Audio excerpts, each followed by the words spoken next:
Despite his immense importance in the Chinese tradition, little that is certain is known about Confucius. The locus classics for his life, his biography in Sima Qian. So it's okay, you can understand them, but the Sima Qian, the 史记. Records of his life, records of the historian, finished at the beginning of the 1st century BC. But by then, so much legend has gathered around the figure of the sage that little credence can be given to any of the events in it not independently confirmed by some earlier sources. This being the case, we can consider reliable only what we can glean from the Luan Yu, commonly known in English as the Analects of Confucius itself, and from the Tizhou Chun, the Tizhou commentary of the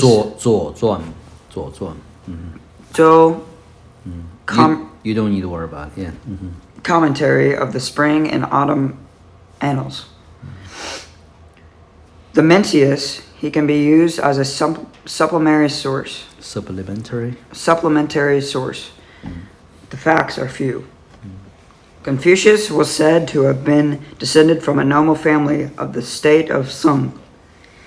In the early years of the 18th century BC, the 8th century. 8th century BC, one of Confucius' ancestors died. When the young Duke of Sung, who was in charge, was assassinated, and his descendants fled to Lu and settled in Tzu. In the Tso Chan, under the 10th year of Duke Hazing, it is recorded that Wan Su, he of Tzu, held up the portcullis with his bare hands, and while his comrades made their getaway, the Serji, however, gives his name as Su Lang, he. Su Lianghe. Don't worry about it, Chinese name. So. And added the information that he was Confucius' father.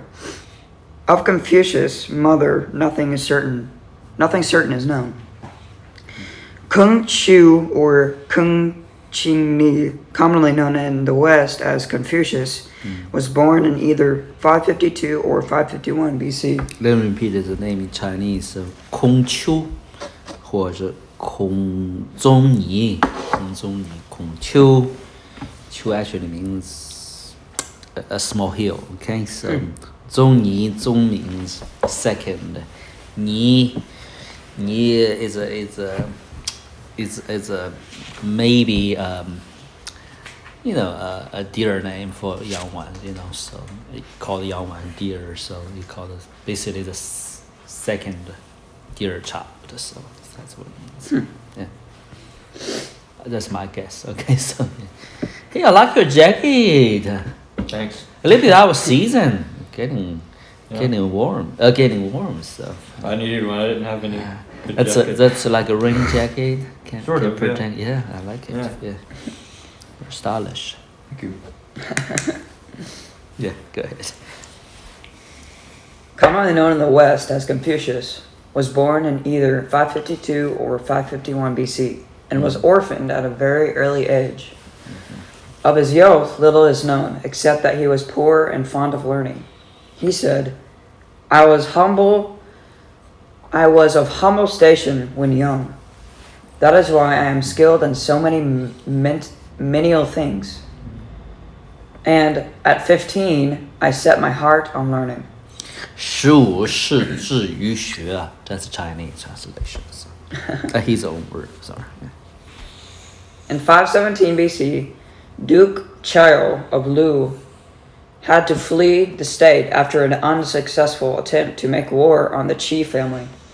It is likely that it was at this time, when he was 35, that Confucius went to Qi. If he did, he soon returned to Lu. It was In the time of Duke Qing of Lu, 509-494 BC, that he became the police commissioner of Lu. During his term of office, two events took place which are recorded in the Tzu Chun. First, he accompanied Accompanied.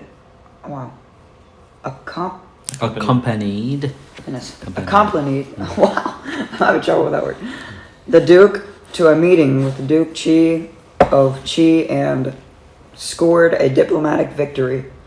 Second, he was responsible for the abortive plan to demolish the main city of each of the three powerful noble families.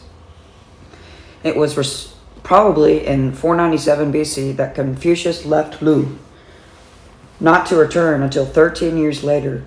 An account is given in the Analects of how he came to leave Lu. The men of Qi made a present of singing and dancing girls. Qi Human Tzu accepted them and stayed away from court for 3 days. Confucius departed. In the Mencius, however, a different account is given. Confucius was a police commissioner of Lu, but his advice was not followed. He took part in a sacrifice, but afterwards was not given a share of the meat of the sacrificial animal. He left the state without waiting to take off his ceremonial cap. Mencius' comments was, those who did not understand him thought he acted in this way because of the meat, but those who understood him realized that he left because Lu failed to observe the proper rites. As Mencius was probably right in thinking that Confucius left on some transparent pretext, we need not be surprised if there is no agreement on exact nature or of the pretext. Confucius was the first. No. First went to Wei. No, the words first. Confucius first went to Wei, and during the next few years visited a number of other states, offering advice to the feudal lords and meeting with no success, returned to Wei in 489 BC. It is not possible to determine how long Confucius stayed in each state, as what little evidence there is tends to be conflicting. Confucius finally returned to Lu in 484 BC when he was 68. At last, realizing there was no hope in putting his ideas into practice, he devoted the rest of his life to teaching. His last years were saddened by the death of his first son,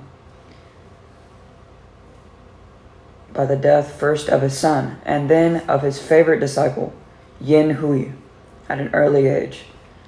He himself died in 479 BC. Let us turn to Confucius' teachings, philosophy. Let's stop there, because that's basically a brief introduction to his life, right? So the next portion will go on with no ones.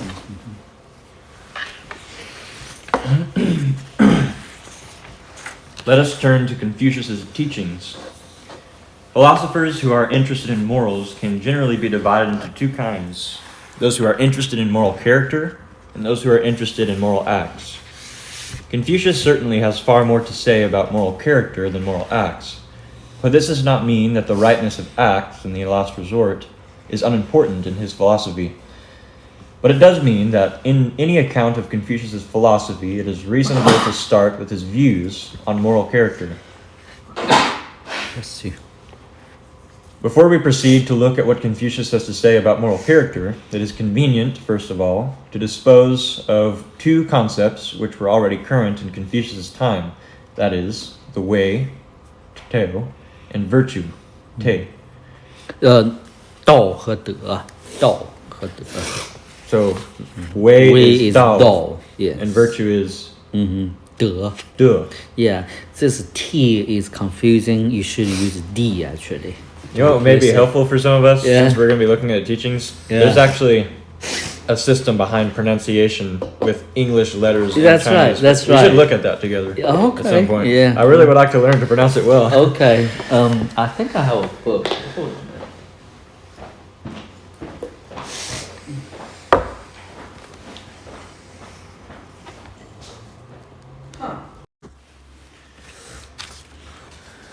See. The importance Confucius attached to the way can be seen from his remark. He has not lived in vain who dies the day he is told about the way. Used in this sense, the way seems to cover the sum total of truths about the universe and man. And not only the individual, but also the state is said either to possess or not to possess the way. As it is something which can be transmitted from teacher to disciple, it must be something that can be put into words. There is another slightly different sense in which the term is used. The way is said also to be someone's way, for instance, the ways of former kings, the way of King Wen and King Wu, or the way of the master. When thus specified, the way naturally can only be taken to mean the way followed by the person in question. As for the way, rival schools would each claim to have discovered it, even though what each school claimed to have discovered turned out to be very different. The way, then, is a highly emotive term and comes very close to the term truth, as found in philosophical and religious writings in the West. There seems to be little doubt that in the word tu, virtue, is cognate with the word, how would you pronounce to get? 得 De. It's the same thing. To get. To get. Virtue, go ahead. That's actually is a wrong kind of allusion. So it's totally different characters. So, but it doesn't mean different things in Chinese with the same pronunciation. So Virtue is an endowment given from virtue is an endowment given. Okay, I'm gonna restart there. Virtue is an endowment men get from heaven.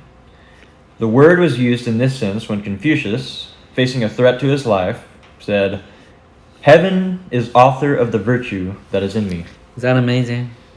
Consider biblical idea of divine nature in man.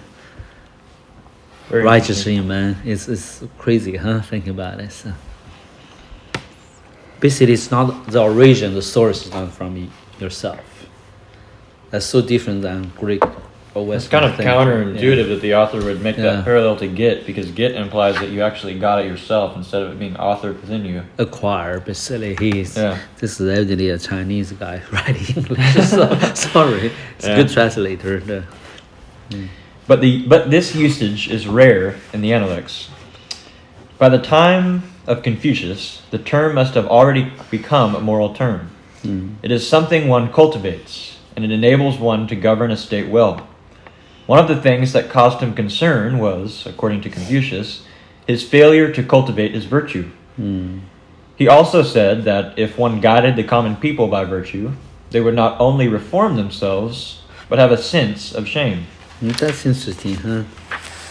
Shame and honor is more powerful tool than using Force.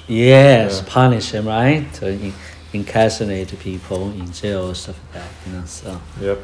and use whips or violence, whatever. So steal force, right? So that's interesting, huh? Yeah. But modern day culture, what is that?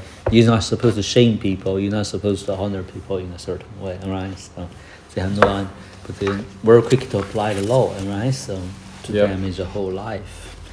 So interesting philosophy. So. Then when someone go to jail, is that going to be come back? Is a normal citizen or holds standing in society, or is always considered some other class? So that's interesting, huh? Unless some special efforts or special favor given. So Yeah. it's crazy. So anyway, so I'm thinking. So It's interesting.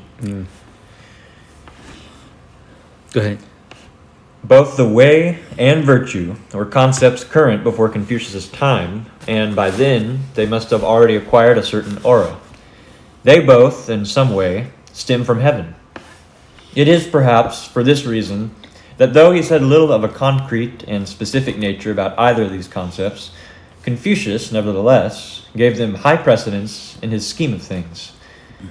He said, "I set my heart on the way, base myself on virtue, lean upon benevolence for support, and take my recreation in the arts." Benevolence is something the achievement of which is totally dependent upon our own efforts, but virtue is partly a gift from heaven. Behind Confucius's pursuit of the ideal moral character lies the unspoken and therefore unquestioned assumption that the only purpose a man can have, and also the only worthwhile thing a man can do, is to become as good a man as possible. This is something that has to be pursued for its own sake and with complete indifference to success or failure. Unlike religious teachers, Confucius could hold out no hope of rewards either in this world or in the next. As far as survival after death is concerned, Confucius's attitude can, at best, be described as agnostic. When Tzu Lu asked how gods and spirits of the dead should be served, the master answered that, as he was not able even to serve man, how could he serve the spirits? And when Tzu Lu further asked about death, the master answered that as he did not understand even life, how could he understand death? This guy's writing is kind of difficult. Yeah. This shows, at least, a reluctance on the part of Confucius to commit himself on the subject of survival after death. While giving men no assurance of an afterlife, Confucius, nevertheless, made great moral demands upon them. You know, that's a sentence is because you can see the difference Chinese and English thinking, right? So while giving man no assurance of another afterlife, what do you say? The same sentence, the same thoughts. After giving man no assurance of afterlife, what do you how you express? While promising man no uncertain terms afterlife, right? Something that's giving man no assurance. That's exactly the Chinese would tell us. Maybe while providing no assurance. Yeah, providing, but not giving. Right? He used the word giving. There is a little bit out of the context. It's funny. He said of the gentleman. I'm trying not to pick on him. I think his English is good, you know. So yeah, you can tell he certainly reads a lot. Yeah, you guys stumble over those things, right? So yeah. He said of the gentleman. There's a comment on this word. Read it. You read it. Throughout this book, gentleman is used as an equivalent for shu, while xie, while gentleman, lowercase g, is used for 顺次. She was the lowest rank of 贤者. I'm sorry, gentlemen. What? Lowercase gentleman in this case. Yeah, I don't know what it's called. She was the lowest rank of officials, while 顺次 denoted either a man of moral excellence or a man in authority. For the connection between the two, see page 229. He said of the gentleman of purpose and the benevolent man that while it is inconceivable that they should seek to stay alive at the expense of benevolence, it may happen that they have to accept death in order to have benevolence accomplished. When such demands are made on men, little wonder that one of Confucius's disciples should have considered that a gentleman's burden is heavy and the road is long. For his burden was benevolence, and the road came to an end only with death. You want me to continue? Or you go ahead? No, we're going to have Elijah continue in the next portion. So,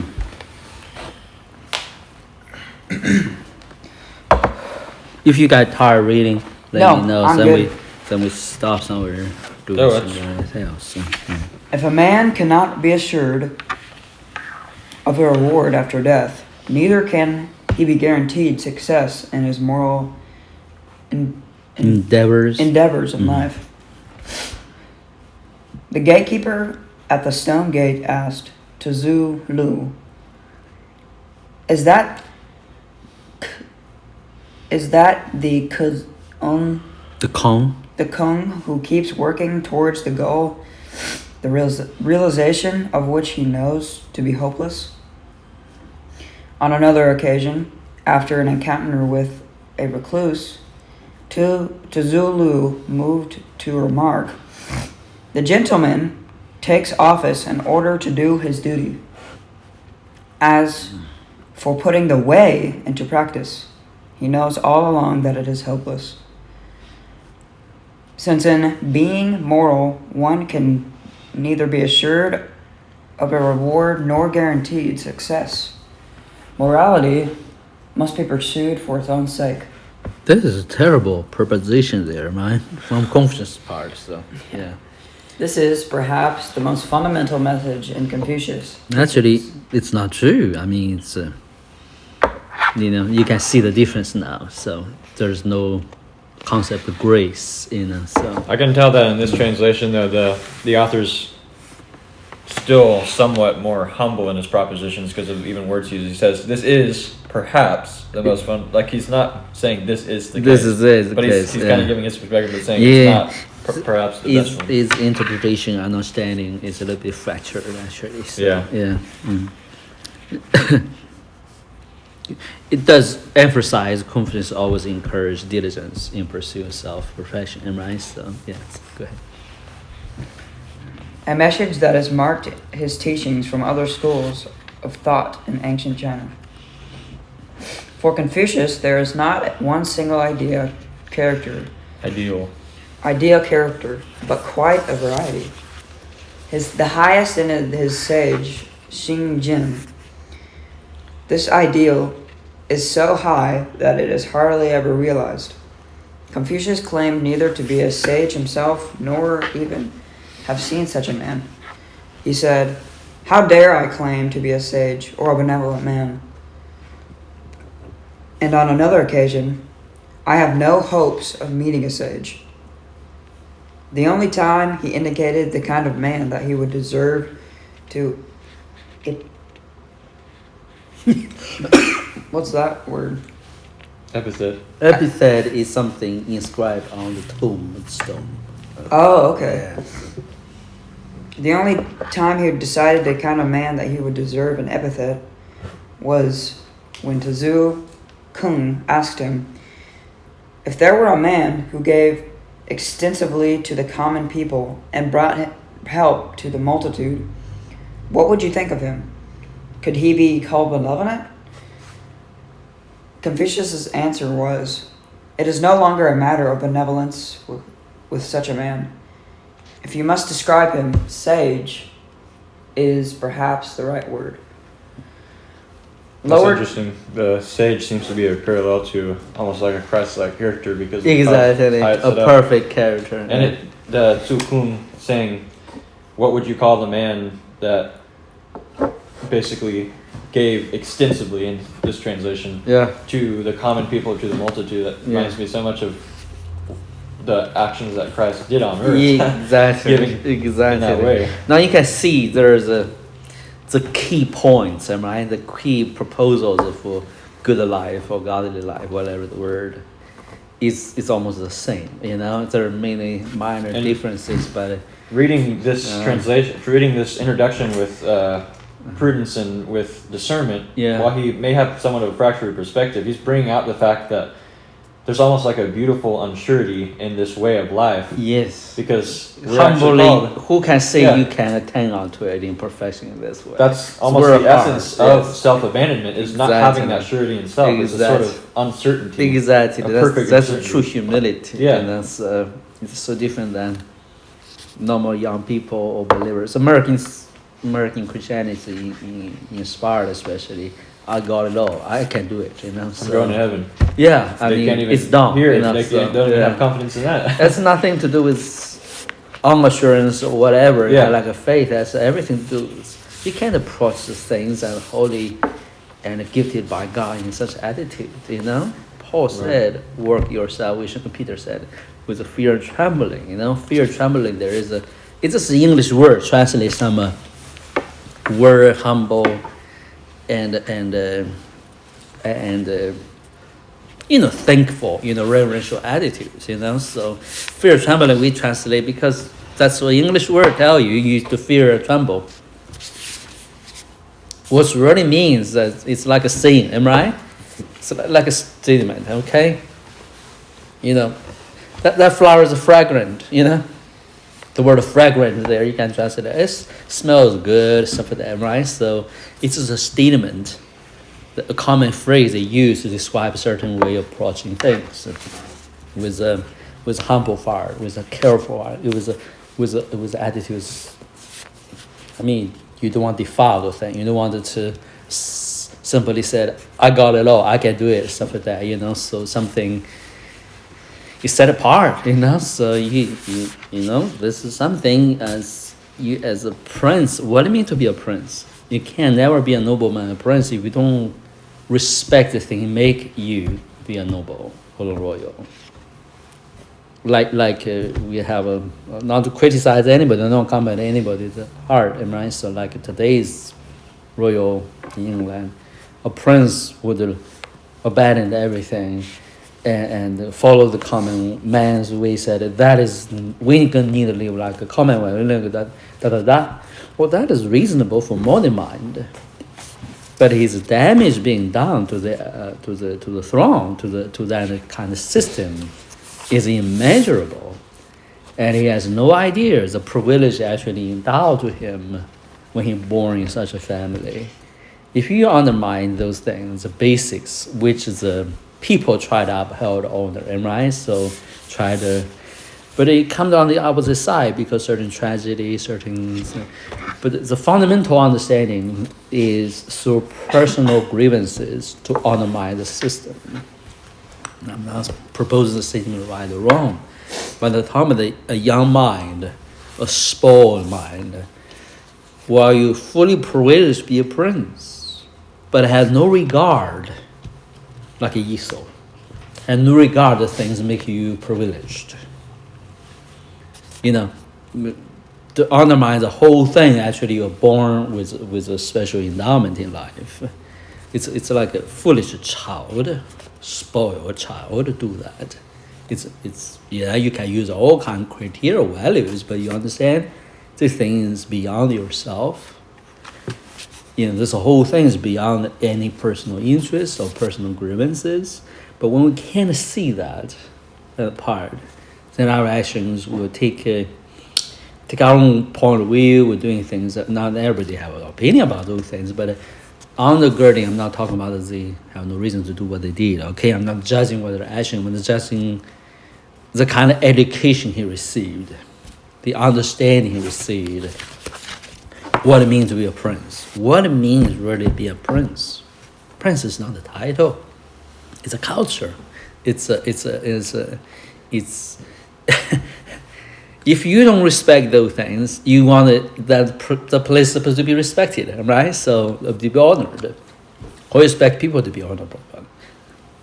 Now you may use a prince or this prince to see very quickly the difference making with mindsets.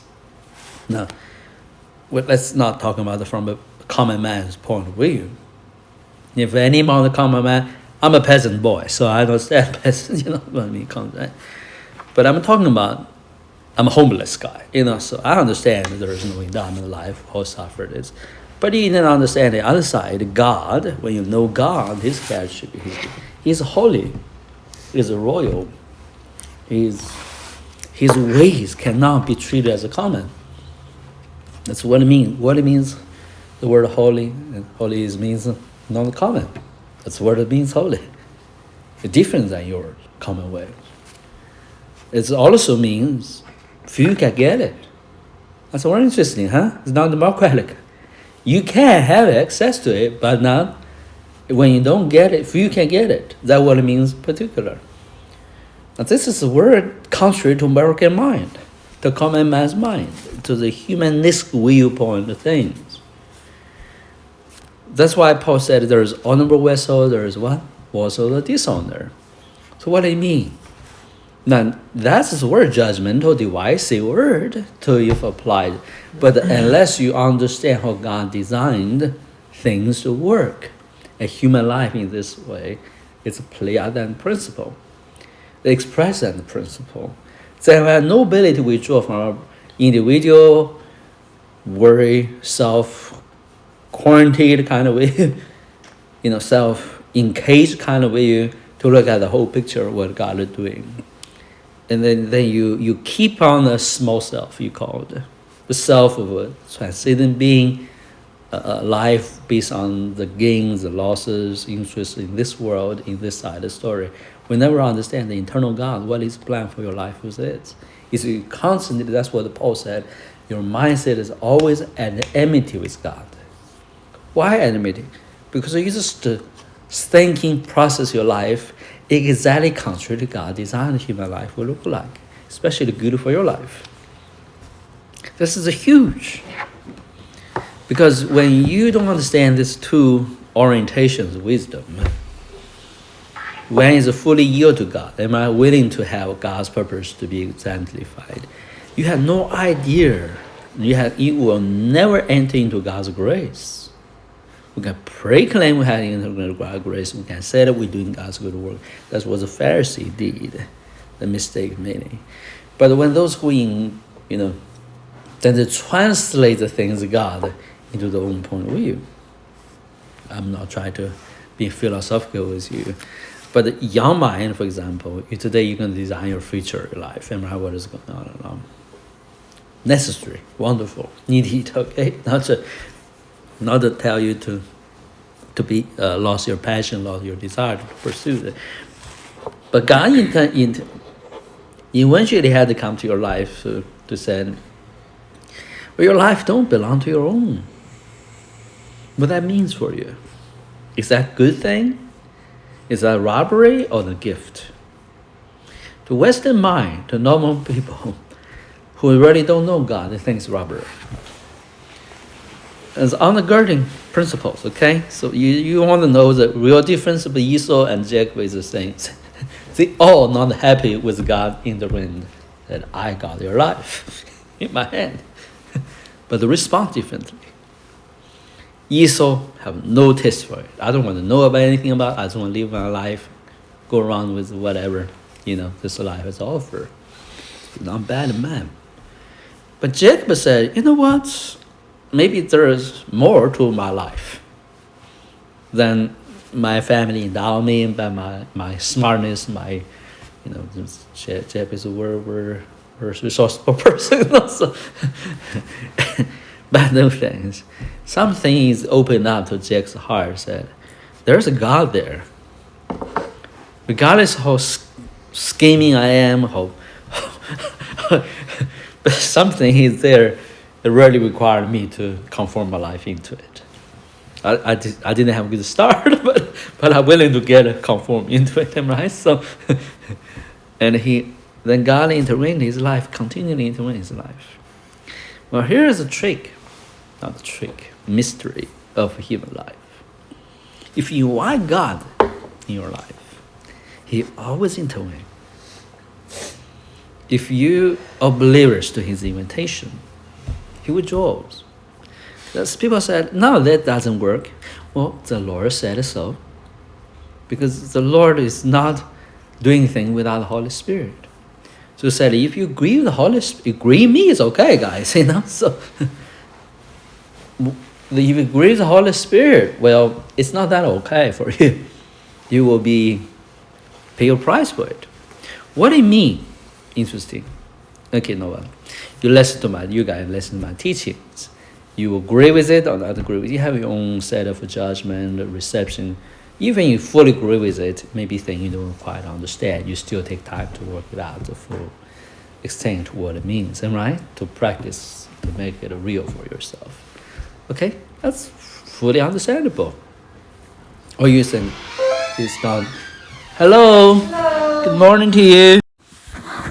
One doesn't have in any way a reliance upon self. Yes. And that was one thing he was using very clearly in an example he actually used with Jacob. He's saying, with the struggle he had with God. Yeah. The In rest that of his scene. God. And Yeah. the first blessing he received. Oh, and it's asking about for the it. name change. I remember Yes. now. Yeah. That was the second blessing, but the first blessing he received was what we would never think to be a blessing, which was the dislocation of his hip. Oh yes. Which basically was a sign of where he could no longer rely on himself, because Yes. he would always win. Yes.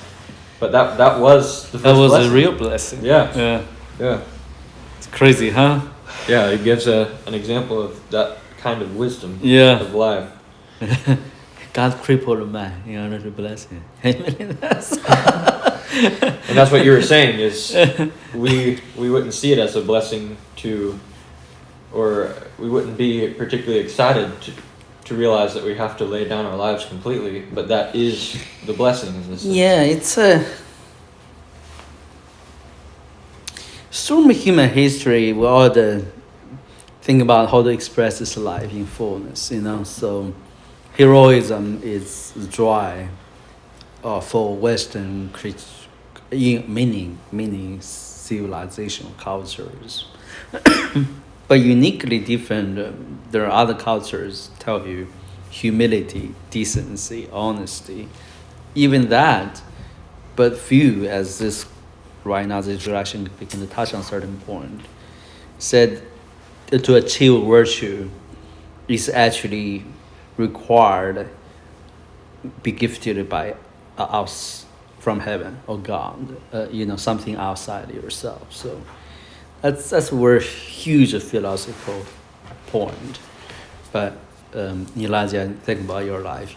How old are you? 16 years old, right? 15. 15. Okay. This might be too big a question for you, but still you can think about it. Okay, you're 25, 35, 20 years on the road. You need 15. That's so you have more time. I'm talking, but let's say 30 years old. Okay, another half your life is what kind of man you're gonna be. The world lay out the plan for you. You do education, you learn this, do that, do this. Your life should be established in certain ways. So what do you imagine your 30 years are going to be like for yourself? You seem very eager to want to move on to the next step in your life. So what is 30 years, what do you look at yourself? What do you think about yourself? Maybe 15 years old, don't think about that. But hey, those things, you don't think about it, but the society will tell you what it look like. So you don't think ABC term, but you have a general, a weak view what you should like. That's why you decide what you do with your life right now. Am I right? Major decision, you will say, that will somehow get me there to be the one when I was 30, this is what I'm going to be like. Am I right? It's not articulated, but it generally, actually, somebody paint a picture for you. Whether that being a movie or being the neighborhood you came from or the family you came from, doesn't matter, right? So somebody special you look at, that is biography, really inspiring. I want to be like that man when I'm 30 years old, right? So something of that nature, okay, who knows? Or somebody, you go out to see the fish, man. The wheel can circle around the world. I mean, 30 years old, I can know all about the wheel. So something inspired you, you never know. So, but in general, even those are particulars, you design your life along those inspirations. But in general understanding, you have to say, 30 years you're going to have a family, you're going to be a father, in between time you're going to be a son, you'll be a good member of society. How do you think about those terms? Those seem more important than no wills, right? Who told you about those things? You see? Who told you those things? You think the society, the education tell you about the will, you just inspire. That's going to be your life story. Many people live their life.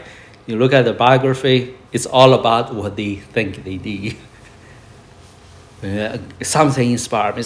I decided to do this, to that. Well, that biography is where, what? What centered? Well, there you go. You can see it's self-centered, am I right? A life by own strength, by own decisions, by own circumstances. But it's not culture-oriented. Then there are other people, you hear the story, you could hear a lot talk about the father, talking about some amazing character in their life. Something it changed their heart. So you calling enjoyable biographies. One biography is all about himself, what he did in life, how he make his own decisions, Hemingway is a perfect example. I mean, very knowledgeable, very observant, very talented person, have a lot of heart, a big heart, evidently, for humanity, for life. Then there's other lives. They're always talking about things others hold, other influence them. Well, that's a big biography. If I write a biography, I will seldom remember how I made my decisions, So I will remember the people who was good to me, play a very important role in my life. That's just how I grew up. You understand my point, So my joy and the major point is how those people influence my character, how influence my life. It's not how much I experienced, So experience is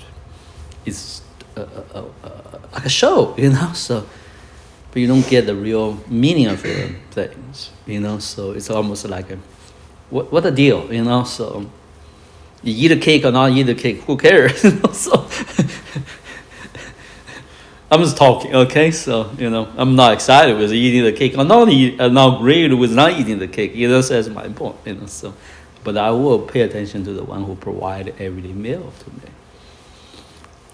It's a different way of deciding life. So, Elijah, back to you. Now, you would think by your own strength, by your own goodwill, 30 years, you definitely, 15 years old, you make up your mind, you're going to be somebody else 30 years old.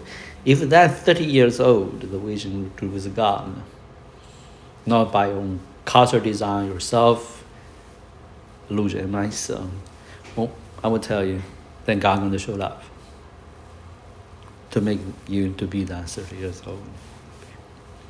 That's a mystery, friend. You may don't know, but He will do it. He never misses it. That's a mystery of it. But few men understand that part. Few men ready to give their life for God to mold it, shape. They may go to church sing every day.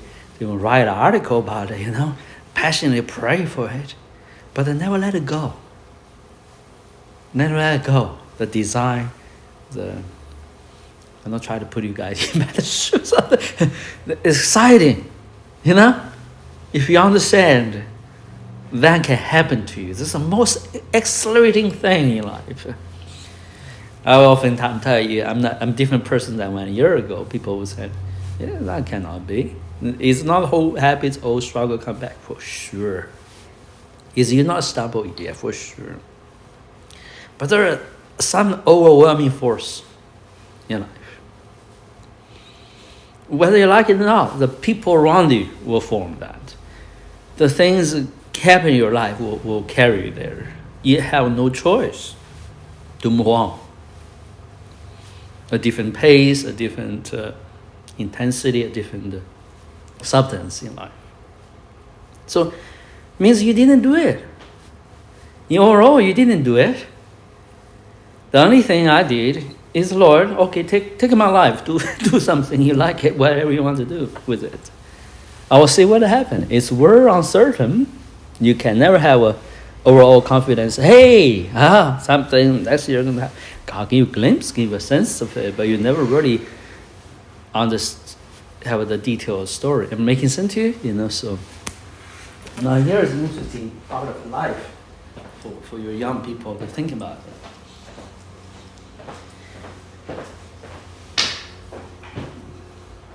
If you design what your third year going to be like, write on a book, want to do whatever, your life, and you try to make your life regiment efforts or diligence, try to do this, do that, your life is quite boring. And it's very burdensome. you're most likely when you get there, you're going to be the most rigid person. Most just life is full of rules, whatever. So it means there's no creativity, no spontaneity, no joy in life, basically. No freedom in life, really. But if you hold God-given vision, God-inspired vision, you have found interesting enough. You try to do everything things on the contrary. I'm not trying to tell you to don't do this. Okay, so but interesting that something can tickle you. Whether you like it or not, to the left or right, up or down, eventually they're going to actually converge together to exactly what God promised it to be. That's crazy to think along those lines. And lay hands on Elijah, pray for him. Elijah, that's why Jesus said, do not worry about tomorrow. For God the Father care about your life more than a sparrow, more than yourself. If you have that touch there, then things mysteriously take care of them.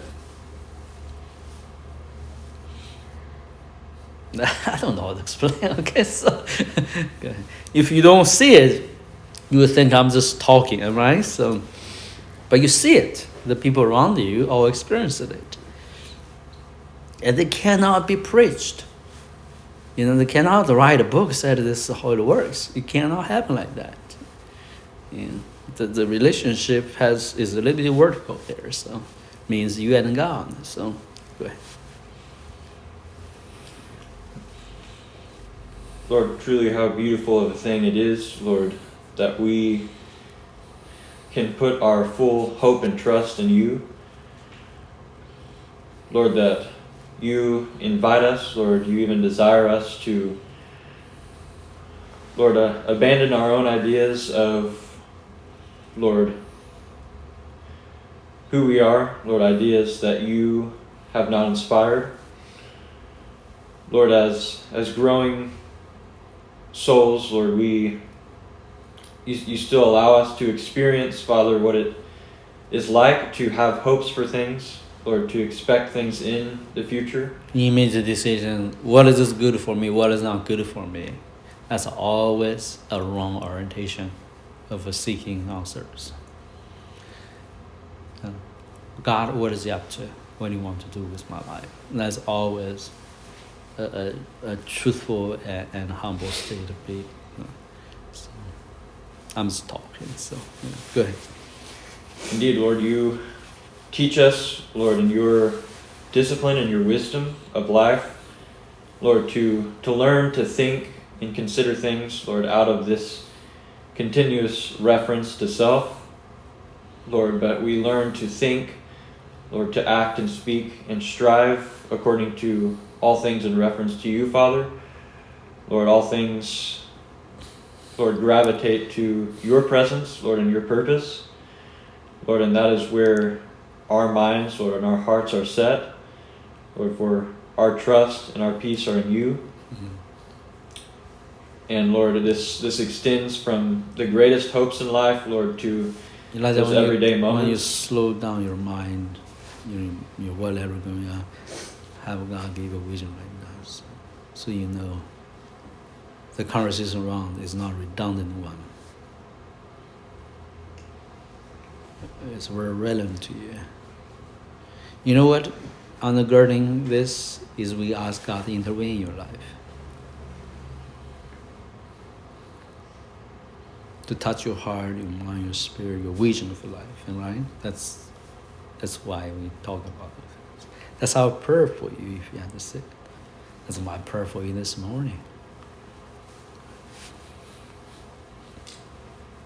So I pray that you would bless this work within Elijah's life. Lord, that you would open, Lord, and extend the boundaries of his heart. Lord, lay down those boundaries which are to be, Lord, laid down, Lord, and also to place boundaries, of protection around his heart, Lord, that you would desire to see placed, Lord, for the discipline of his life, Lord, but also for the greater vision of his life concerning your purpose and destiny for him. Lord, I pray that he would be willing, Lord, to lay down every part of himself, Lord, to this work, Lord, and that you would even open his eyes to recognize the beauty of it, Lord, and the fruit that it can bear, Lord, to please you, Father. I pray this for him in Jesus' name. Amen. I have a little bit of parabolic vision, but I want you to share your vision first. What do you see? I just saw a vision of, it was like a metal ring. It was not a ring for your finger. It was just like a very large metal ring that was normal at first, but then it ignited, and it was like a ring of fire. A ring of fire around? A big ring of fire? Yeah, it was pretty big. Huge, big, very big. Not like ginormous, but like What big. do you think for? It's horizontally laid or vertical laid? It was, yeah, just like standing straight Vertical. up. Basically, you can jump through it. Yeah, kind of something like that. Yeah. That's interesting. Do you want to hear a story? Sure. Okay, I saw like young horse. What is it called? A pony? Pony is young horse, right? Little horse, right? Colt is without. Colt. Okay, colt. I see that it's like a colt never been, not grew up domestically, but it's a colt, you know. So I seen a guy catch this colt, and he decided it's time for to ride this colt, to train this colt to do certain things. Suppose he can jump through that ring of fire. Normally, was scared the colt away. He was never able to trust that is capable of doing. That is good. You know, he cannot discipline himself to do that because fire is terrifying, and jump through a little circle that is requires some skill training, right? So I'm stalking. So, and then I saw this owner. He's like he has a huge ranch, you know. So he's not building anything around this colt. He just put a stake in the middle of this huge open field and wrap a big rope, long rope around this colt. And let it colt run, you know. As the colt run, what have you, the rope begin to tie around this stick, this post, you know, so automatically it rein itself in. And the more it rein in, the more the owner or the rancher will come to see how the colt respond to him. And you know what? The colt never really still. You know, the colt is always on to golf. And the rancher doing nothing, just observing. If we see if we can get the colt, and the colt will not frightened by him, not kick him, you know, at least not kick him. So, okay. You understand the colt went the wrong way. You know, the whole thing was designed to prevent the colt to run away, but also to see whether the colt is able to run away or not. So the rope how tight it is not always sturdy. So this would do is a very colt. And if the colt eventually the colt is going to remain in a little circle, am I right? But try means he cannot get away. He basically just stop thinking about getting away anymore. You know, he will reminiscing the time, expecting the owner come to feed him, give him some good things, at least not wrong a full attitudes. This is the word that came to me towards this guy who restrained him, and robber is a form of way of life, you know. And then I see another colt. The colt is very, very strong-willed. Strong-willed. He's just like, you know, he's not endurance process. It's very, very rough, you know. One moment it will yank the rope to a point that the rope was breaking down, and it took off. And then this cult that remained, and eventually he began to trust the owner. The owner can get around him, can touch him. And then the owner eventually released from this way. And began to put a ring, began to ride on this cult, basically. Began to start training the cult to ride on him. To be able to form a good friendship. And the interesting thing in the cult is, regardless of the rope is there or not, as long as the owner is around, he never think about the wrong way. And the owner can do all kinds of trainings, with this cult. He never think wrong way. Something to do with God. God has many political songs. But there are songs really not political, right? God called rebellious, right? Songs. It's almost something inside them will break. They will never yield to God's spirit anymore.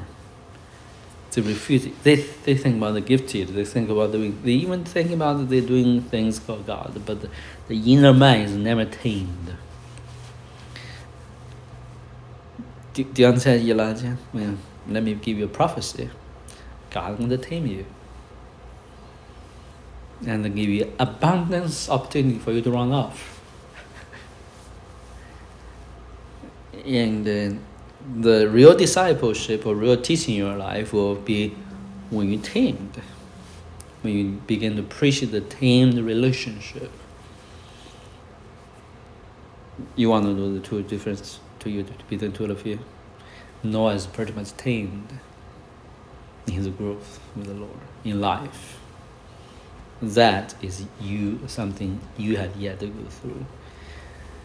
Am I criticizing you or speaking things that it's nothing to do with your willingness, right? It's awareness of growth.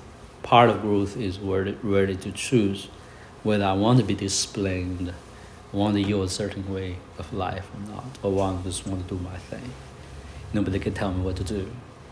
When you go through life, you say, eventually you have a choice and nobody can tell me what to do. Or that be sitting in the audience said, to what? To God. So no, you can't tell me what to do. You may think that is not translatable. Actually, it's very much translatable. If you know God, you yield to God, you will say, oh, everything can tell me what to do. Even the donkey can tell me what not to do. Even the people cursing me can tell you what not to do, like David, right? Because you can hear from everything. God is behind, and nothing of your life is tangible and just common as it is. That's interesting, huh? Elijah wants you to pray. So, do you understand my sharing with you what it means? Repeat that. Under it out when I share with you. Give summary. Well, your vision was of a young colt that was being and learning how to be tamed, and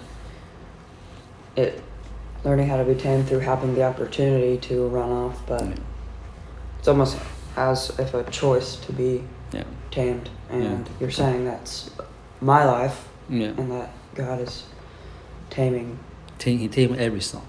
Mm-hmm. Making sense to you? Mm-hmm. It's tamed me, tamed Noah. He tamed your dad. So it's not something is a word discernible in the man.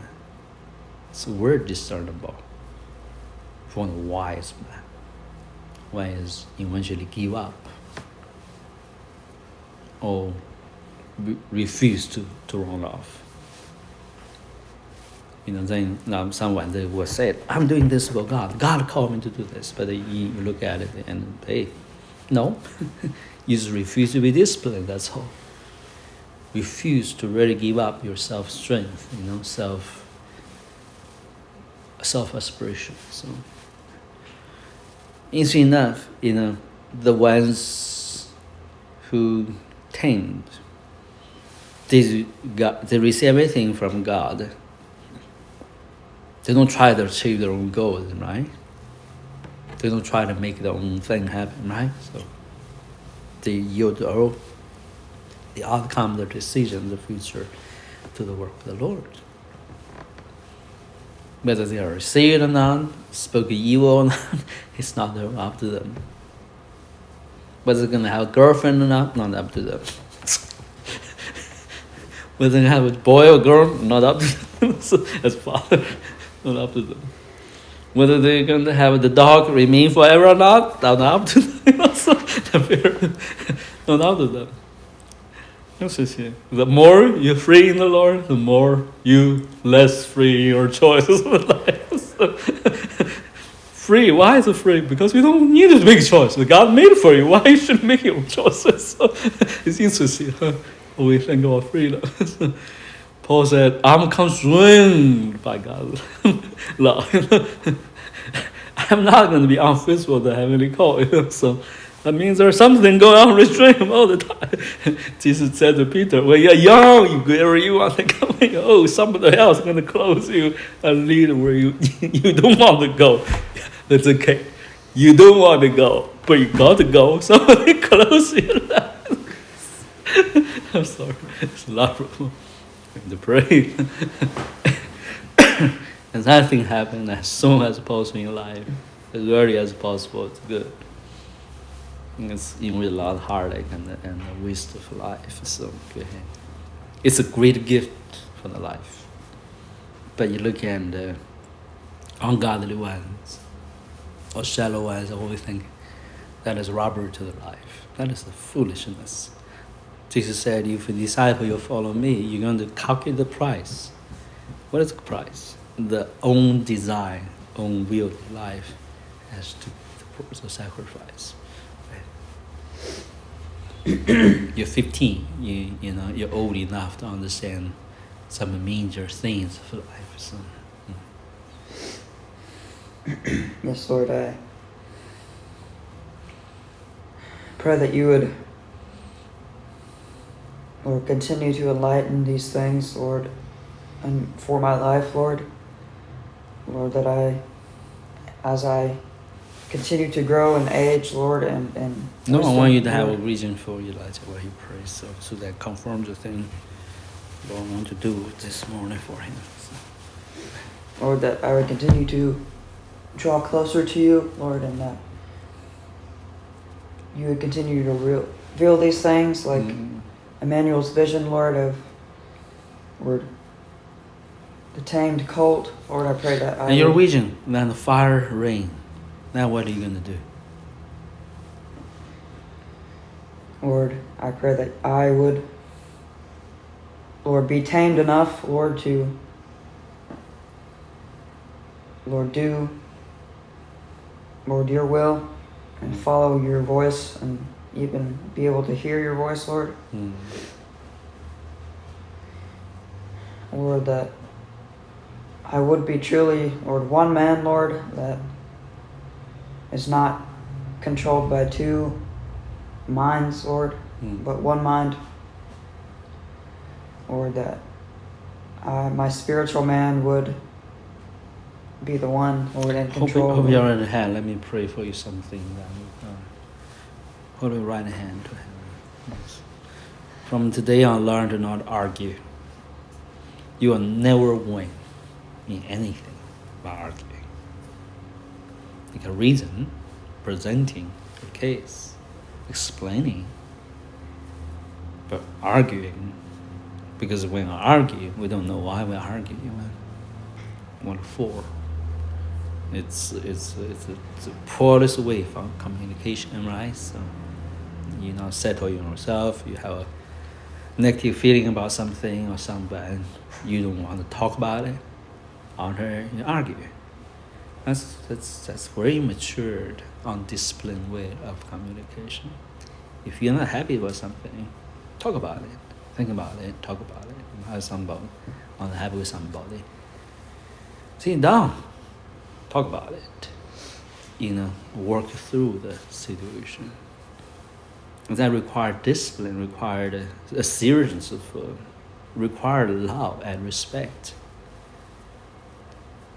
And if we are not able to love, not respect deeply about things, then we allow shallow things control us, spin us, eventually contaminate, poison those things. Then people, the things, weird things we ask others to lend to us, to control life with us, we can never actually have it. If a person never serious with his attitudes, we're serious with confronting constructive ways of resolve problems, always argue, shallow, small things, surface levels. Expect others to be serious with him, respect him, honor him, have weight, or enjoy certain kind of, or his counsel, his opinion, his attitude have weight, am I? On others. Can others do that? They can't, because the way you carry yourself speak louder than anything else. You're not serious about anything. You're not serious. You're not committed to things. You're not responsible for things. You're not wise in committing things.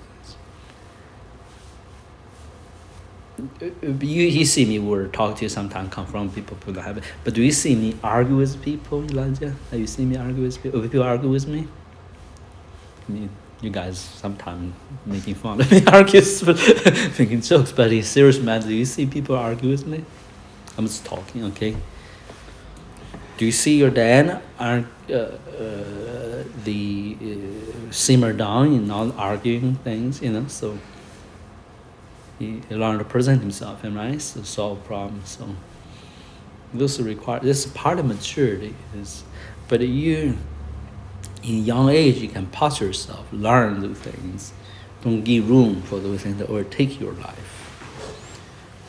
Because when you argue, you're not able to really pay attention to the real problem, the real solution. You're just in this mode, a smoke mode. I'm like a smoke screen, right? So the real issues hide away from you. And you continue to station yourself in the place. That person is wrong, or that person is right.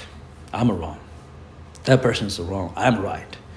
This battlefield. You think your solution, as long as you figure that out, you can deal with that, your life is sorted out. Ready? Because that whole thing, back and forth, is engagement totally outside whether you truly have self-reflection, self-discipline or not, whether you really heed counsel and understand the undergirding things, right? The undercurrent things or not. That's like a surface level, like a wind, so carrying over. Today is here, today there, today. Those Jesus said it was like a waves, unstable mind, unstable. Did you hear me? Yeah. So why we do that? It's because we have not tamed our soul to a place to engage with deeper understandings. We're not yet accustomed and enjoy self-reflection. Meditation, in other words, self-reflection is different word for the same thing. The Bible tells us, be sober, be self-controlled. When they're sober, who require you to be sober with? Somebody else? Or yourself? Basically, your mind is not in a good state, in the simmer down, cool down, right? So be sober. Second is self-controlled. Self-control, who control you? Yourself control you. Who to control? Yourself. So there's just two selves. Old self, new self, or the self that is right, self is wrong. No. David said, "Oh my soul, awake my soul."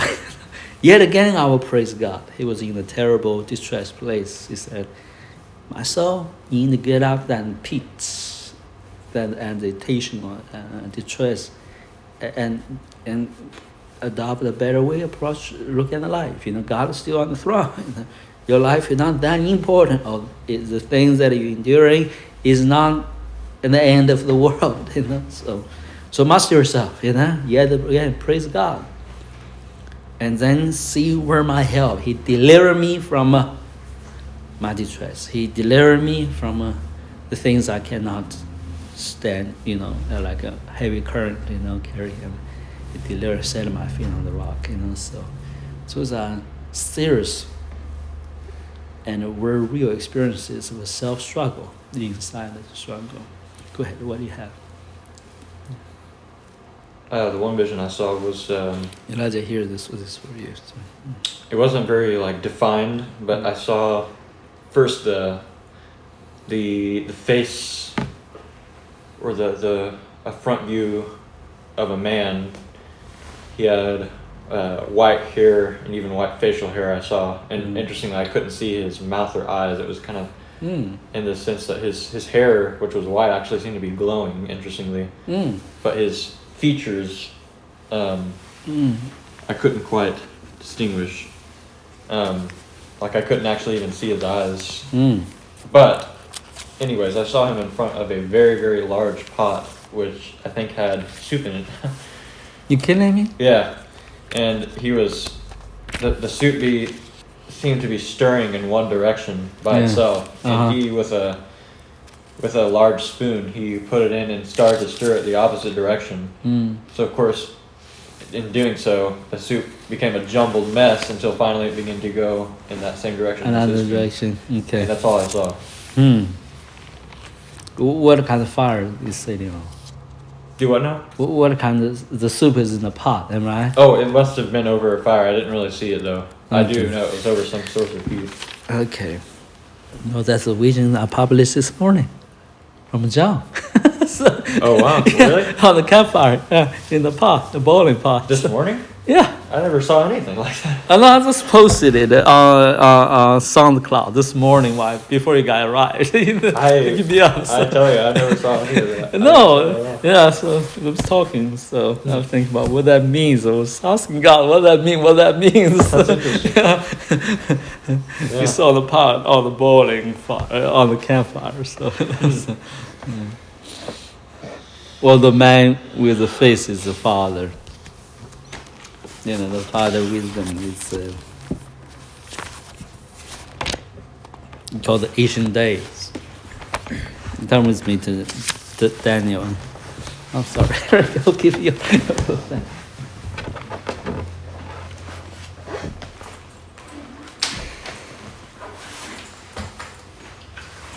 So, what this means is that the wisdom of the Lord is on the appearance so simple until it's changed the whole life course of a man.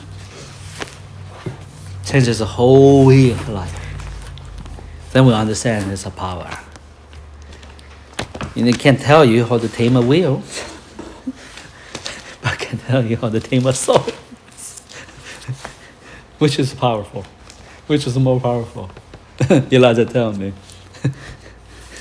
Which is more powerful?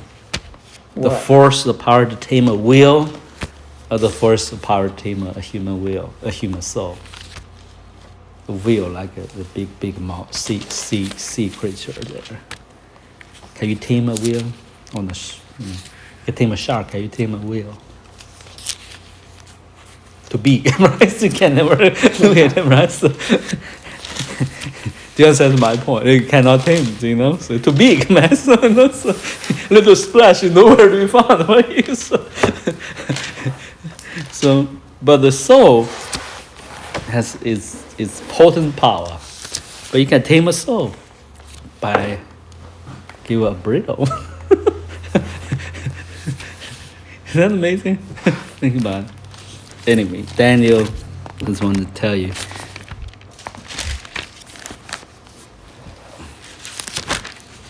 Well,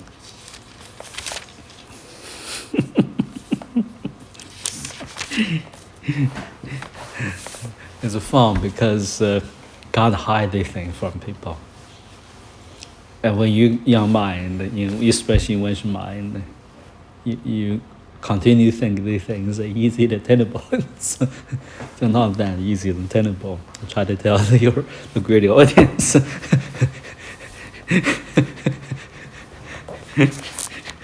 We can get it. Really? Anytime God wants to do it. Really?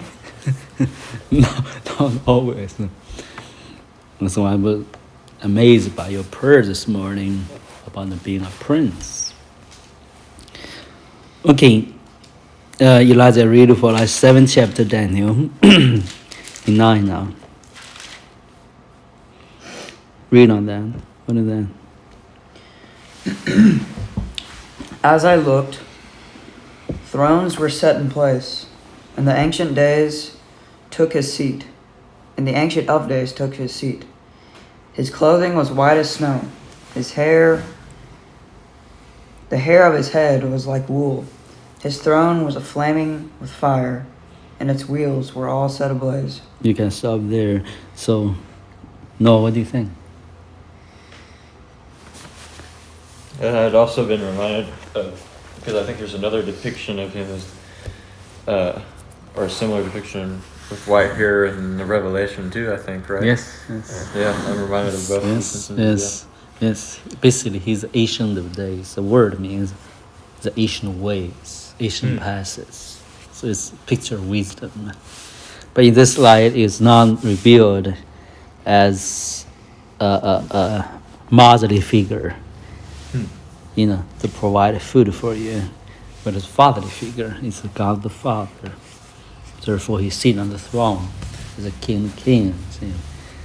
But his wisdom override all our wisdoms, pale all our wisdoms. So here, 2 men showed up in your life, Elijah, compare. One did all the ventures, found the greatest whale, the big sea creature in the ocean, right? He will tell you the story, said, hey, the old man tamed the whale. Have you heard Hemingway? He has a novel called The Old Man and the Sea. As a premonition, I read that little bit chapter. So, with this old man. Had a lot to say about his life, Then another guy come around. He just said, hey, Elijah, got your temper together. Next time, don't argue with your sister Naomi anymore. Get rid of that mindset. Get rid of it tomorrow. Think about tonight, how to not do it again. Which I tell you to do. You can't continue to argue with any of your siblings anymore. It's not going to be conducive to your life and relationships. You may think, oh, that's too intimate, that's my life. Well, there's a point. There's 2 men tell you to inspire you at least to choose a different way of life. When you had to go to the Father's nation, who shall get out 5 day and night to get something to achieve? The other very easy, or the night, think about it. Tomorrow you can rise up and say, I don't want to do this again. It's very easy. Seems easy. But the second one can inspire a lot of people to do that. Master strength, they will give up everything, try to do the same thing. But they refuse to deal with their own inaptitude. Dealing with things matter to life forever. Relationships. You're 15 years old, Elijah. You may think your attitudes today doesn't matter for 25 years down the road. It does matter. The memory carried between your siblings going to decide your future family or your children can act with one another. Am I right? Am I talking about the scare game or real game? real result? If you build good memory today with your siblings, that story going to pass on to your children. And that story is going to pass on to them, how to deal with their relationships. Imagine you can have 4 or 5 children. What are you going to do with them? If you don't have a good study today in your sibling relationships, you will have no confidence to discipline your children and be a model. Be a place of source of strength and freedom. You don't have confidence. You start with, I did poorly in my young life with sibling relationship. I'm not sure how to handle and be a good model, be an advisor for my children. Let me just leave them alone. Let it be. Oh, they're doing better than me, great. But I can never be a model, be a counsel source. Why? Because when you grew up, you stumbled over those things. That's crazy, huh? Think about it. But think about the human heart, how it works. The intricate things. That's how human psyche works. If that word can be used. The soul power works. So the thing that bond you never gain victory, freedom. It limited you to actually be a channel, be a example, a good example. But if you're able to handle this, or at least sort through it, eventually understand through it. Before you're a father, your children grow up to be teenagers, begin to be teenagers. Time, a phone, time just, merely supporting them in certain levels of engagement. They begin to dealing with the simpler relationships. That's when the true father's strength showed up. Fatherhood strength showed up. That's where wisdom is introduced. As a solid relationship between father-son relationship begin to really build. Because it's not built on games anymore, built on just happy times anymore. You build on values, build on vision, build on counsel, build on wisdom, build on solid experience in life. I want you to pray. You guys were blessed with godly parents. So in your innermost being, never obscure that. So everybody has their attitudes, their emotions, but we as children need to give a grace to our parents and room for our parents to be the godly parents they need to be. How you do that? Humbly approach them, seek their counsel, seek their approval, or even disapprove on certain things. When they disapprove you, be happy about it, be thankful about it. Who want to be disprove anybody? If it really not care. So disprove often is a really a picture of proof. We are way and love. There's nothing with the discipline even. Let's disprove that part of you because I have a good expectation of you. I want you to do better. And do otherwise. Do you see disapproval is actually the antithesis of what is approved? The parents have to be wise, right? Not foolish. So, but in this case, I think we can confidently say your parents are not foolish people, right? So, when they disprove something on a continual or regular basis, then sometimes we think to just reflect it of father, mother. Tell me why you're not happy about me in this regard. Do you have something else for me to think about it? How can you help me to do otherwise? That sounds crazy.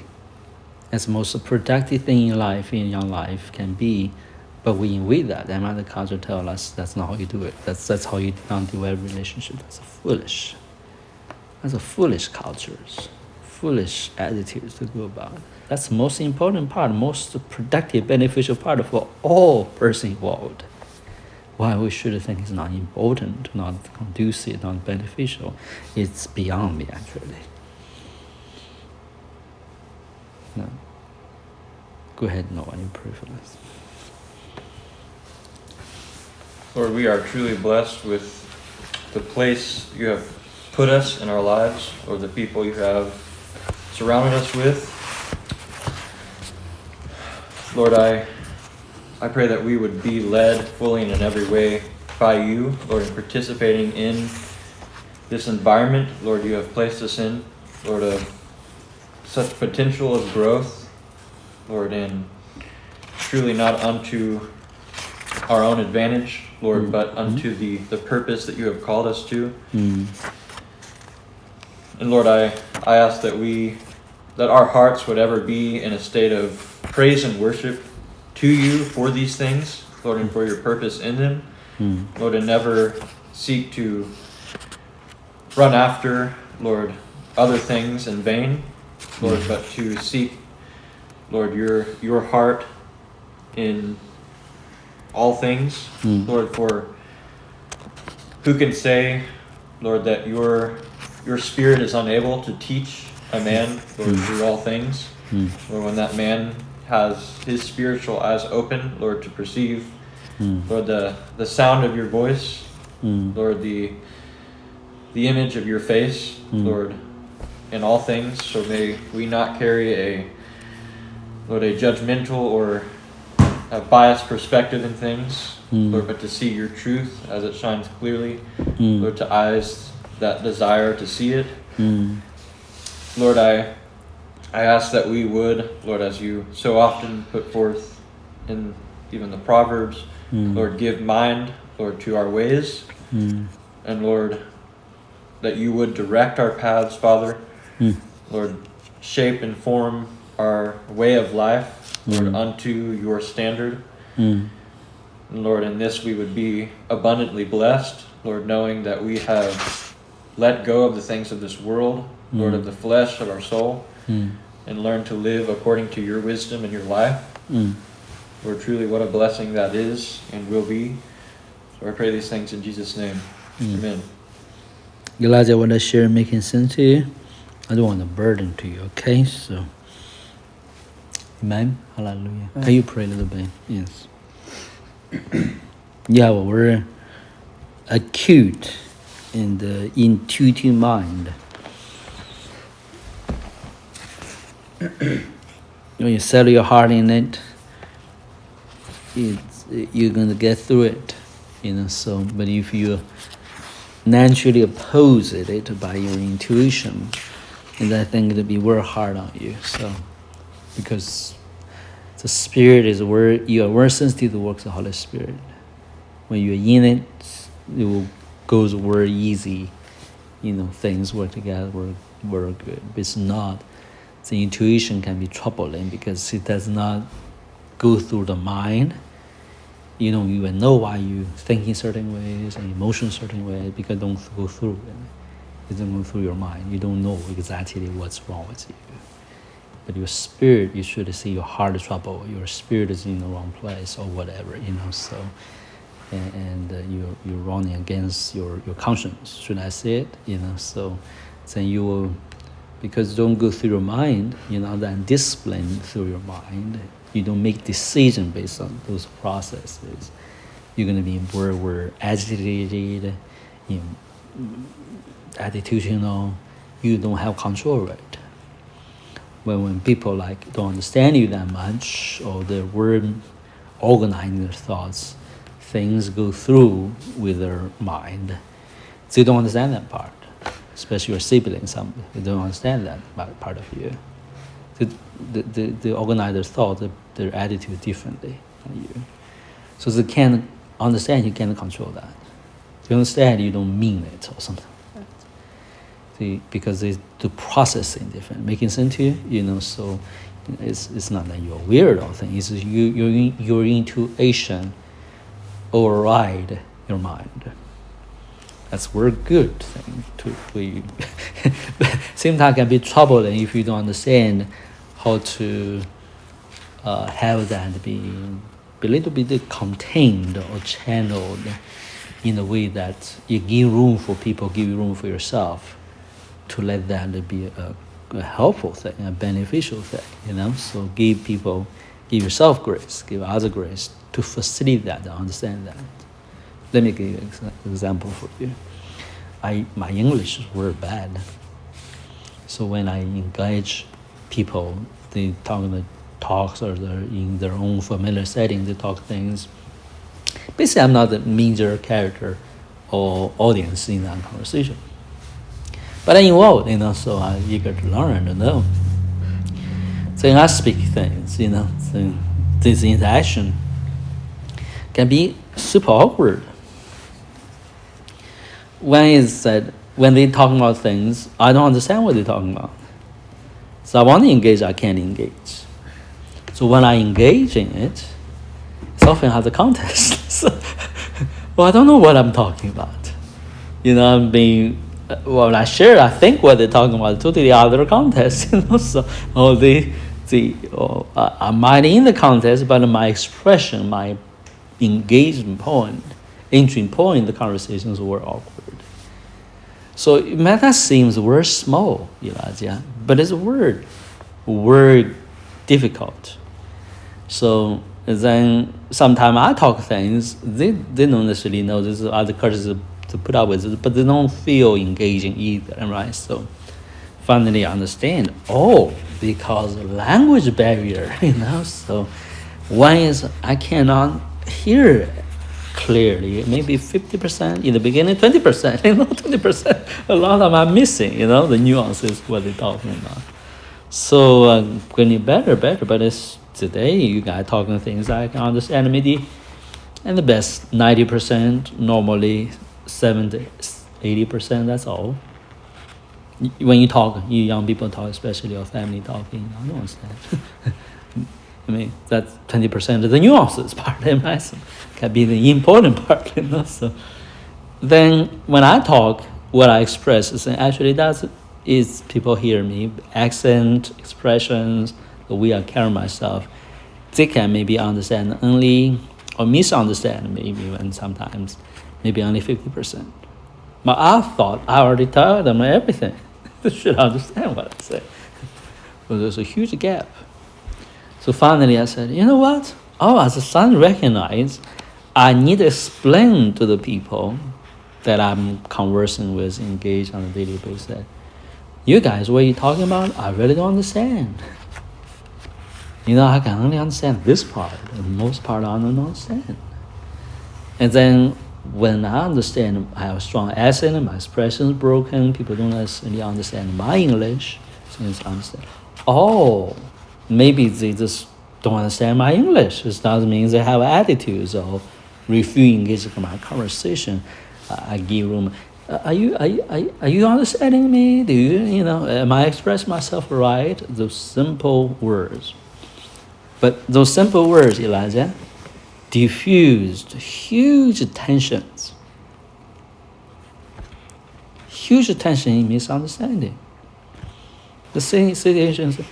Now give me freedom to make mistakes. Give them freedom to feel free to tell me whether they understand or don't understand. I'm not leaving me in suspense or leaving them in suspense. It's simple statements. I don't quite understand you guys. I'm sorry. Do you understand what I try to say? Sometimes I will try to say, become a habit, Do you know what I mean? People think that not necessarily. No, I because I'm really curious about I really express myself, they understand me as I envision to be, so they don't misunderstand me. And that's simple. If you have different way engaging people in communications, people receive you or you receive people differently. So you need to learn to be patient with them, process and give room for people to be here and think different, processing differently than us. And then we also need to learn certain skill sets that diffuse the tension for misunderstanding. Give less opportunity for continue to build up of tensions. Do you understand my point, Elijah? Now, this is one lesson is better than you reading 10 books for you. How to improve yourself, you understand?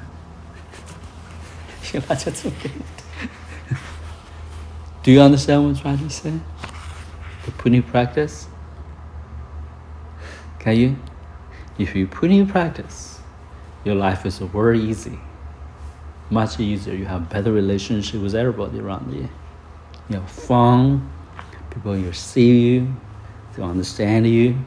You feel in the looping, the circle all the time rather than outside. Just one simple thing. Lay hands on him, break this. We should not take pride in things easily to acquire and to pay attention to, okay? You need to learn the basic skill sets for those things. Go ahead, Noah. You may don't understand the end, but I pray the seed is sown in your heart. You understand the power of this counsel for you in the days to come. Okay, so I'm a very practical person. Go ahead. Lord, I do pray for the receiving of these words, Lord, and this wisdom in Elijah's heart. I do pray that it would be, Lord, contemplated upon, Lord, within his own mind and heart, Lord, on that which he does understand, Lord, and that which he may not understand, I pray that it would still be, Lord, used by you through him and in him, Lord, that it would even further encourage and inspire him to hear more, Lord, to receive more, and to expand his mind, Lord, as you allow to understand these truths. Lord, that the capacity of his heart and mind would, Lord, expand to receive these things from you, Lord, and to put them into practice in his own life. Lord, so that such times as these would be, Lord, not simply a responsibility fulfilled or checked off the list in his mind, Lord, but something that brings him to a higher place of thinking, Lord, and of living. So I pray this for him in Jesus' name. Amen. Well, Elijah, I want to read on where we were. We're in the last paragraph, 13 pages. So we're going to finish until 12 o'clock. So.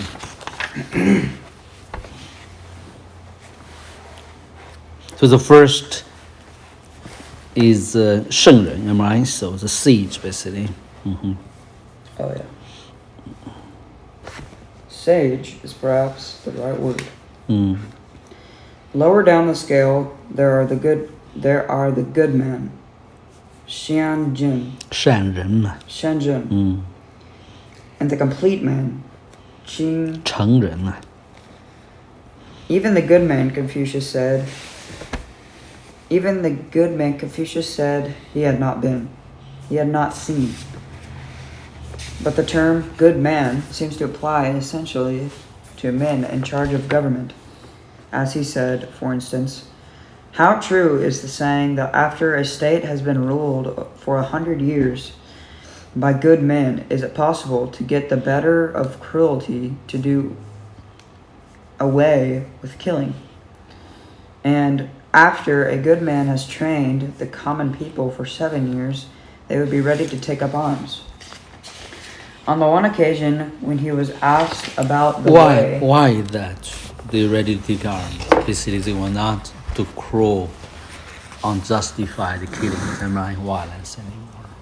To be a soldier is have the basic moral restraint to not do violence, right? So, go ahead, yes. Way of the good man, Confucius' answer was somewhat obscure. As for the complete man, he is described in terms applied not exclusively to him. He remembers what is right at the sight of profit. He is ready to lay down his life in the face of anger. Danger. Similar terms are used to describe the gentleman. There is no doubt, however, that the ideal moral character for Confucius is Sun Tzu, gentleman, as he is discussed in more than 80 chapters in the Analects. Chen Tzu and his Zhao Jin, small man, are correlative to contrast terms, correlative and contrast terms. The former is used of men in authority, while the latter of those... called 贤者, I guess. I don't know. What is it? 君子. I'm sorry. 君子 finally got it. These translations. 君子 和小人 are correlative and contrast terms. Continue. The former is used of men in authority, while the latter of those who are ruled. In the Analects, however, Chen Tzu and Hizeo Jin are essentially moral terms. 小人，小人。It's okay. Go ahead. The Chanzu is the man with a cultivated moral character, while the Hizeo 小人。 Xiaojin is the opposite. Repeat after me. You too. 君子。君子 Yeah, the chongzu is 君子 actually, so it's wrong not the 君子 old transcripts. Okay, so 小人，小人君子，君子君子 Junzi. righteous man，小人小人 unrighteous man or base man, so a mean person basically.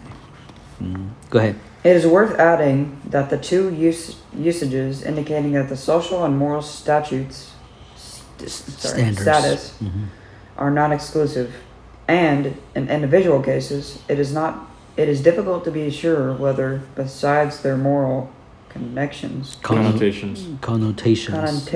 these Connotation means implications, meanings, something like that.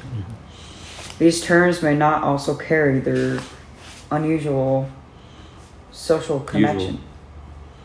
Usual social connections as well. So basically, try to say 君子和小人 used to be something like a social standard description. Then in Confucius teaching, turn to be a moral designation and right connotation. So yeah, a personal character. So This guy writes kind of weird, like the commas and everything. yeah. Well, this more scholarly writings may be difficult for your age, but you get used to it, right? So yeah. As the gentleman is a more ideal moral character, it is not to be expected that a man can become a gentleman without a great deal of hard work or cultivation. As the Chinese calls it, there's a connection, there's a considerable number of virtues a gentleman is supposed to have. The essence of these virtues is often summed up in a precept. You're doing good with reading. I really enjoy your reading. So Thanks. yeah. In order to have a full understanding of the complete moral character of the gentleman, we have to take a detailed look at the various virtues he's supposed to possess. Benevolence, Jin, 人 is the most important moral quality a man can possess. Although the use of this term is not an innovation of the part of Confucius, on the part of Confucius, it is almost certain that the complexity of its content are the preeminence in attained amongst moral qualities were due to Confucius. This is the moral quality of a gentleman that must possess is that it is the moral quality a gentleman must possess and is clear from the following saying. Wait, where's for? I don't know where for is. The former is used of an authority, while the latter those are ruled. Use the second paragraph, second verse, second sentence. Should I read the footnote? Yeah, would be great. So on 4 where it says, the former is used of men in authority while the latter of those who are ruled. There's a theory, which will be discussed further in the Analects, that there's a distinction between Jin and men. Mean. The former is said to refer to men who had the right to take office, and the latter to the common people who had no such right. On this theory, although the how do we pronounce that? 小人 Xiaorun were ruled by the Jin. They nevertheless had the right to take office and were distinguished from the men in spite of the fact that they both belonged to the category of the ruled. 民 means commoner or the mass, the public. The term Xing to Zu is in fact 君子 The term Tring Zu is in fact sometimes contrasted with the men as well. because it's a higher official basically in those days.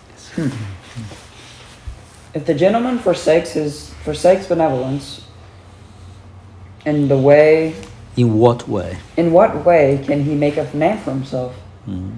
The gentleman never deserts benevolence, but not even for as long as it takes to eat a meal. If he hurries and stumbles, one may be sure that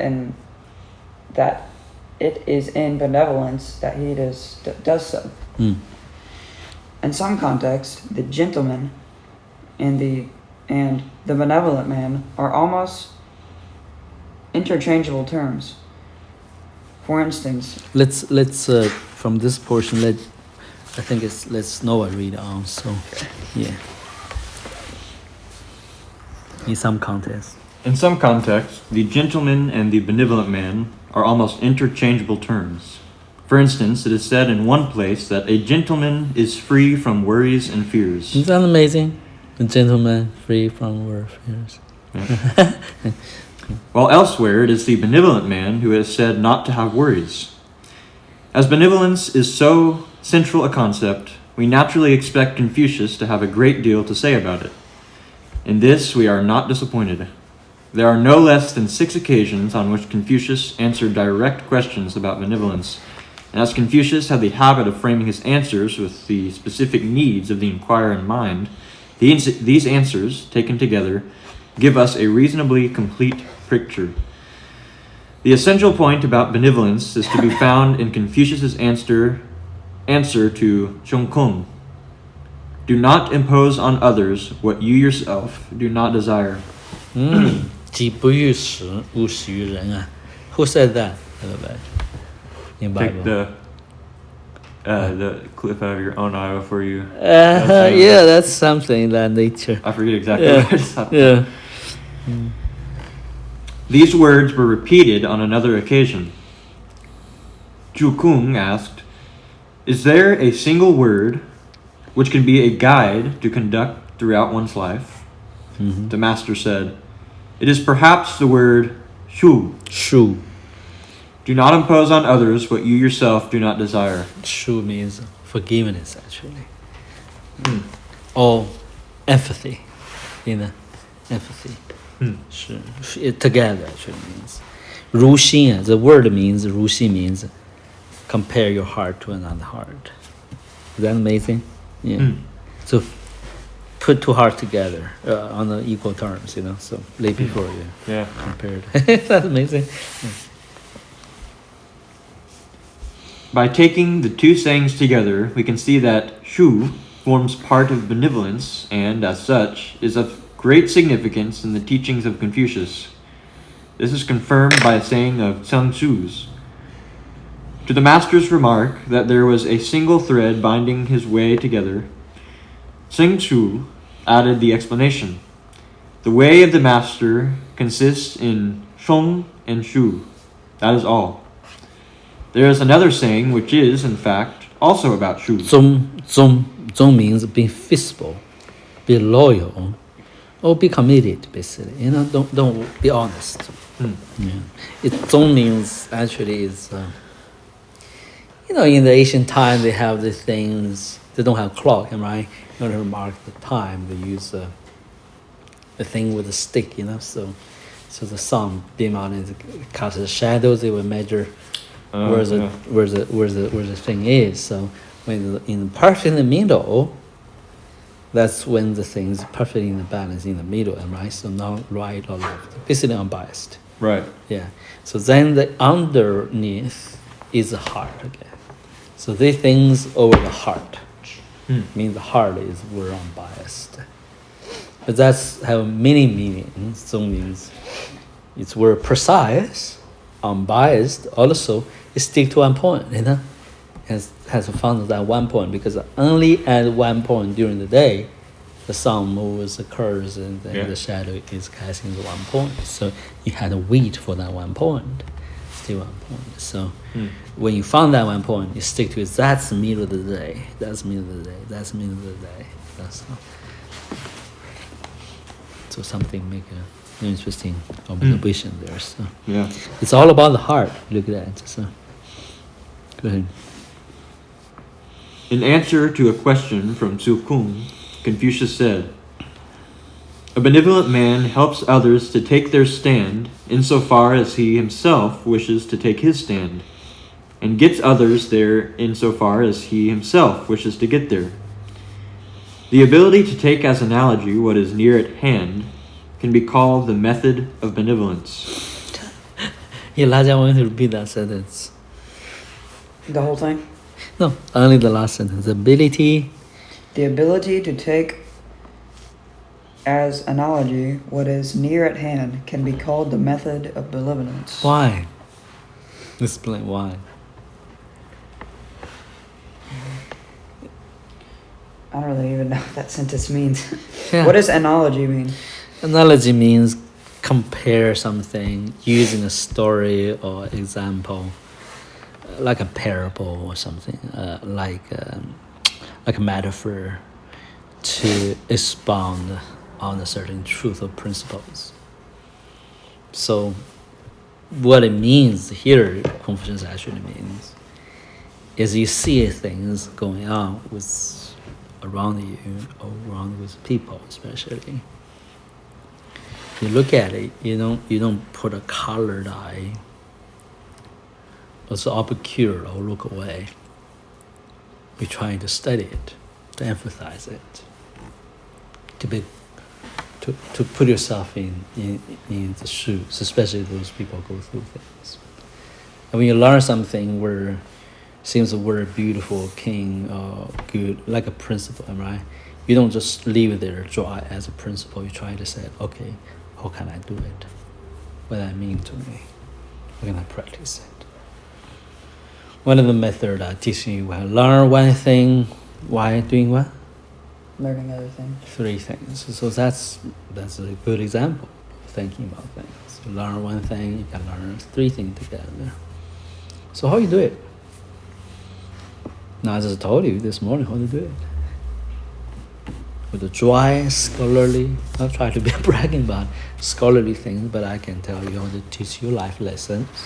You work in turn to deal with your sibling relationships, dealing with your inner soul, dealing with solutions, how to allow intuition, the way you process things, first thoughts, don't interfere your development of relationship with others, process things differently than your mind, your habits. You learn the basic concept of communication skills. So we're basics. You cause nobody harm, rather bring things easier for yourself, rather let your ways, that's me, they don't understand me, those kind of negative relationship in life. I teach you as a young man how to be a father. Think long term.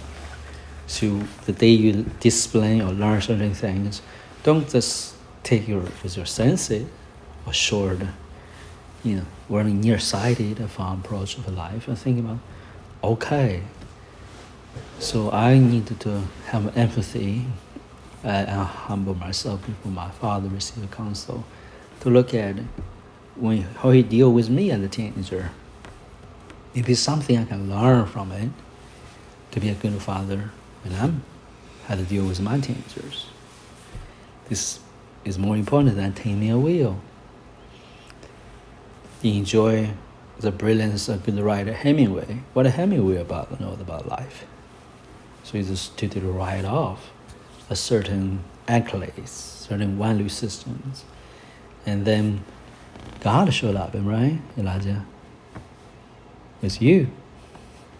I think about the horse. I think what I can tell Elijah about discipline is hard to do. And you have vision about a horse running this fire ring, right? I only see the first picture. I said, well, what kind of discipline the horse when he's tamed? But what a perfect picture! What an example for me to tell him how to discipline the horse. And your vision showed up. Said, okay, the horse can run through. Certain horse can run through the rain of fire, right? It requires a lot of discipline there. Now, how you can see that is a man talking. I mean, that's your spirit, right? That's your vision saying.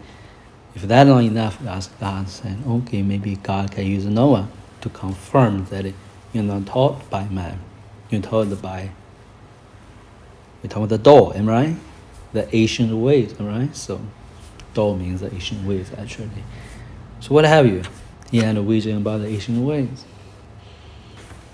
Give you the Daniel, the picture, wisdom.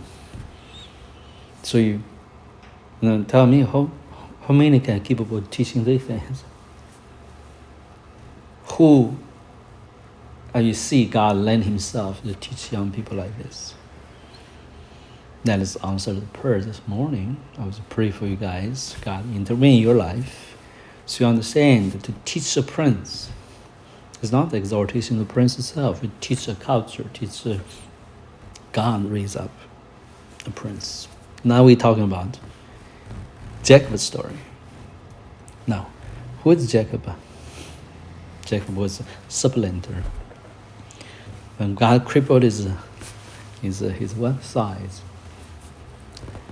what name he changed him to be? He overcome God, am I right? Israel. What do you mean Israel otherwise? Talking about Israel. The word. Prince. Prince of God, exactly. Now how you can organize these things? Now we use a casual translation of not saying casual introduction of a book, but how you can organize these things to teach others? Is that really me, or is it not? God is doing it, right? So now how you can teach these things in a systematic way, in a right? Well, it's an academic way, right? So you can't. So now when you receive it, because your mind accustomed a certain way for receive input and give offer output, you incapable really flow into it. Even you are used by God, and this attention is applied to you, all of you. But why? Why with that? Because we treat things as common. We treat things as if it's another topic. And Noah's prayer tells you to don't do that, right? So, no, is Noah criticizing, or the Spirit of God used him to say, don't treat it as another subject? And knowing these things given to you is for greater benefit than you, right now you can fathom, understand. Now, I don't know how many people are taught like this in their lives. Young people really need to appreciate the value of such a time. I'm not trying to condition you, okay? So, but here, God showed up, work clear with instructions and with testimonies. If anybody else come to say, hey, I have a different opinion about what's really you guys thinking about, well, down with your opinion. Shame on you. So, who are you to compete to God? To compare yourself to God? These things require reverence. Oh, I'm just talking on case, but for you guys, the food on your table. So, Elijah, when you turn around and lay hands on Noah doing very good. You doing very good. None of you not doing very good. I'm talking about you guys making great stride. And mark the page. We're going to continue. So help me. And bless your brother and allow him to help you to grow in life, in spirit. Don't. This is not a competition game. This is not who is better, who is less. If you have the best help, you don't use it.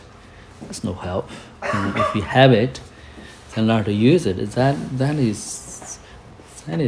can be a tremendous benefit for your life. Making sense to you, So, but you can't treat help without a sense of appreciation. Take for granted. Be complacent about it. That kind of attitude is never going to work. Doesn't matter who he is.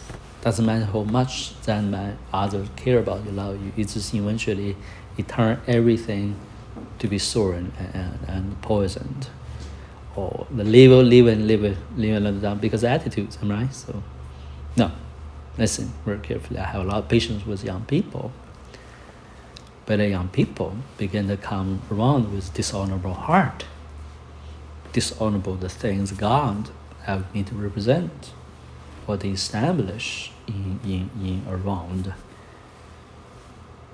Then that young man will cry for respect, for attention. I'll not give it. Because you respect the things God. Why should I respect you? You're destroying God's work around my life or through my life. Why should I give you room to continue to do the destroying or disturbing? That's foolish. You don't like a weed to grow in your vineyard. I mean, and that's my point, in your garden, so you don't do it. So, if you're a sheep, then acting like a sheep. But not in the room to chase rabbits. I'm not a farmer of rabbits. A sheep. Rabbit goes everywhere. A good rabbit, allowable, wonderful, but they're not sheep. They will never stay with you. Then they will not follow you. Have you seen rabbit follow a shepherd? They were allowable. They were good. They had to be caged. They had to be conditioned. Go ahead. Father, we love you, Lord. Lord, I thank you for my brother Noah. Lord, I thank you for his place that you put him in my life. Lord, I thank you for the spiritual, Lord, and brotherly help, Lord, brotherly love he shows towards me, Lord. Lord, sometimes I may take it, Lord, as an offense, Lord, or a negative thing. Did you get late this morning? Yeah. No? Not really. What? You get late this morning? Get up late? Yes. Yeah, a little bit. Did he give you a hard time on that? Yeah. A little bit. Not a lot. I heard it. I know it. And he didn't explain to me. So it's the last time, right? So it's the second time in a row for you. I mean, even in time, there's a good time. The second time in a row. I'm not saying that we're not supposed to be lazy. We can't be lazy. But there's some time frame we need to work through it, right? So yeah, take responsibility for things that, especially if they interfere or interlock with others' activities. That's something you can't do your based on your own preference anymore. So that's the basics of life. So, go ahead. Yes, Lord, I pray that I would take my brother's, Lord, advice, Lord, and help, Lord, for I know that he loves me, Lord, and Lord, that he wishes the best for me, Lord, that I may grow in your life, Lord, and become a honorable man, Lord, for your standards, Lord, in your way. So, Lord, I pray that you would bless him, Lord, to draw him closer to you. Lord, I pray that you would, Lord, continue to reveal your ways to him, and that he would go through with confidence, Lord, and trust in your ability, Lord, to walk him through, Lord, the confidence, trust. The life that you have prepared for him. So I pray this in your name. Amen. Well, I really appreciate this morning time. I'm telling you, I enjoy it tremendously.